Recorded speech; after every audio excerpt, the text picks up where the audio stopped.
નમસ્કાર દર્શક મિત્રો, એસડી ન્યૂઝ ગુજરાતી ચેનલ પર આપનું સ્વાગત છે. હું આપની સાથે વૈશાલી પુવારુ કરીશું નજર આજના સમાચાર પર. અંકલેશ્વરથી ફરી એકવાર જીઆઈડીસીમાં પ્રયોગશાળા હેલ્થકેર કંપનીમાં આગ ફાટી નીકળતા દોડધામ મચી ગઈ હતી.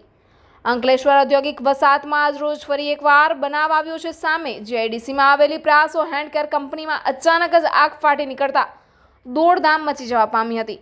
જીઆઈડીસીમાં પ્રયોગશાળા હેલ્થકેર કંપનીમાં આગની જ્વાળાઓ નજરે પડતા દોડધામ મચી ગઈ. કામદારો કંપનીમાંથી બહાર નીકળી આવ્યા અને 5 ફાયર લશ્કરોએ આગ પર કાબુ મેળવ્યો હતો. અંકલેશ્વરમાં ઔદ્યોગિક પ્રયોગશાળા હેલ્થકેર કંપનીમાં જ્યારે આગ ફાટી નીકળી હતી ત્યારે દોડધામ મચી જવા પામી હતી. 5 ફાયર લશ્કરોએ આગ પર કાબુ મેળવ્યો હતો. અંકલેશ્વરમાં ઔદ્યોગિક વસાહતમાં આજ રોજ ફરી એકવાર આગનો બનાવ આવ્યો છે સામે.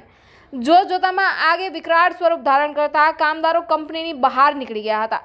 બનાવની જાણ થવાની સાથે જ અંકલેશ્વર ડીપીએમસીના ફાયર લશ્કરોએ ઘટના સ્થળે દોડી આવ્યા હતા. 5 ફાયર લશ્કરોની મદદથી ફોમ અને પાણીનો મારો ચલાવીને આગ પર કાબુ મેળવવામાં આવ્યો હતો. સદનસીબે આ બનાવમાં કોઈ પણ જાનહાનિ ન થતા સૌએ રાહતનો શ્વાસ લીધો હતો.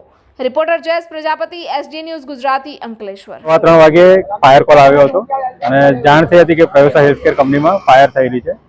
એટલે તાત્કાલિક અમે ફાયર ટેન્ડર અમે ઘટના સ્થળે મોકલી આપ્યા અને મેસેજ મળતા રહેતા હતા કે કદાચ ફાયર મોટી છે તો અમે એ પ્રમાણે અગાઉથી જ ફાયર ટેન્ડર વધારે મોકલી અને ઝડપથી આગ પર કાબુ મેળવી દીધેલો હતો અને લગભગ અડધો પોણો કલાકની અંદર આગ કાબુમાં આવી ગઈ હતી અને વધારે નુકસાન થવા પામ્યું નથી. કારણ અંગે તો એવું હોય છે કે દર વખતની જેમ આ વખતે પણ અમે શ્યોર તો નથી કહી શકતા, પણ કદાચ આઈપીએ હતું એટલે આઈપીએમાં એવું છે સોલ્વન્ટ કે બહુ સેન્સિબલ હોય છે, હાઈલી ફ્લેમેબલ હોય છે. એટલે ક્યાંક કોઈ જગ્યાએથી કદાચ સ્પાર્ક કે ફ્લેમ મળી હોય તો મે બી પોસિબલ. કેઝ્યુઅલિટી અંગે કોઈ મને માહિતી નથી. અમારા સ્ટાફ અહીં પહોંચ્યો ત્યાર પછી એમને ખાલી ફાયર કોલ છે એટલું માહિતી મળી છે. Thank you.